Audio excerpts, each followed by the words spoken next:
सुप्रभात बच्चों। आज की कक्षा में मैं उपस्थित हूँ आप सबों के सामने पाठ 9 एक माँ की बेबसी का प्रश्नोत्तर भाग 1 के साथ।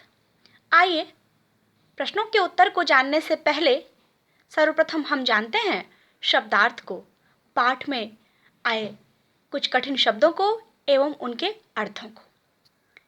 बेबसी, मजबूरी, चित्र, तस्वीर, महसूस, अनुभव, खास, विशेष, कामयाब, सफल, अदृश्य, जो दिखाई ना दे, भिन्न, अलग, छटपटाहट, बेचैनी, झलकना, दिखाई देना, अंदर, भीतर, अधिक, बहुत या ज्यादा, अजूबा, आश्चर्यजनक, जरूरत, आवश्यकता। आइए चलते हैं अब हम प्रश्नोत्तर की ओर। कविता से प्रश्न संख्या 1। यह बच्चा कवि के पड़ोस में रहता था, फिर भी कविता अदृश्य पड़ोस से शुरू होती है।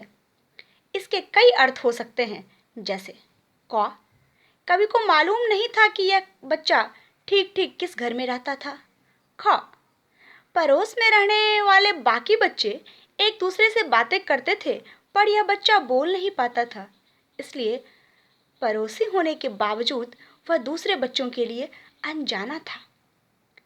इन दो में से कौन सा अर्थ तुम्हें ज्यादा सही लगता है? क्या कोई और अर्थ भी हो सकता है?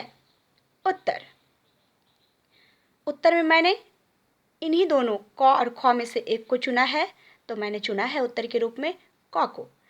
कवि को मालूम नहीं था कि यह बच्चा ठीक ठीक किस घर में रहता था। अब प्रश्न संख्या 2। अंदर की छटपटाहट उसकी आंखों में किस रूप में प्रकट होती थी? क, चमक के रूप में, ख, डर के रूप में, ग, जल्दी घर लौटने की इच्छा के रूप में। तो उत्तर है ख, डर के रूप में। अब चलिए तरह तरह की भावनाएं। प्रश्न संख्या 1। नीचे लिखी भावनाएं कब या कहाँ महसूस होती हैं? क नंबर है छटपटाहट। अब छटपटाहट के अंतर्गत अधीरता, कहीं जाने की जल्दी हो और जाना संभव ना हो, जैसे स्कूल की छुट्टी में अभी काफी देर हो पर घर पर ऐसा कोई मेहमान आने वाला हो जिसे तुम बहुत पसंद करते हो। इच्छा, किसी चीज को पाने की इच्छा हो पर वह तुरंत ना मिल सकती हो, जैसे भूख लगी हो पर खाना तैयार ना हो। संदेश, हम कोई संदेश देना चाह रहे हों पर दूसरे समझ ना पा रहे हों, जैसे शिक्षक से कहना हो कि घंटी बज गई है, अब पढ़ाना बंद करें, पर उन्हें घंटी सुनाई ना दी हो। अब इनमें से कौन सा अर्थ या संदर्भ इस बच्चे पर लागू होता है? अब देखते हैं। चलिए उत्तर, छटपटाहट तब महसूस होती है जब हम अपनी इच्छा अनुसार काम नहीं करवा पाते हैं। ऊपर छटपटाहट के 3 अर्थ या संदर्भ दिए हुए हैं। इनमें से संदेश वाला अर्थ बच्चे पर लागू होता है। रतन इशारों में अपनी बात अपने साथ खेलने वाले बच्चों तक पहुंचाना चाहता है, परंतु बच्चे उसके इशारों को नहीं समझ पाते हैं। इस पर वह छटपटाहट महसूस करता है, यानी छटपटाहट अनुभव करता है।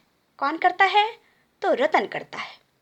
अब घबराहट, हमें जब किसी बात की आशंका हो तो घबराहट महसूस होती है, जैसे अंधेरा होने वाला हो और घर से काफी दूर हो या अकेले हों।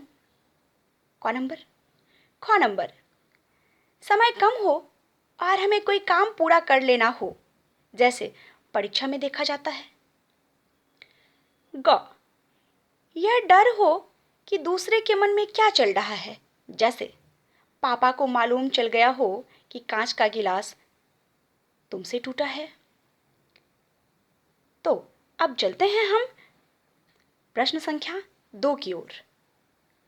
तरह तरह की भावनाएं के अंतर्गत प्रश्न संख्या 2 की ओर।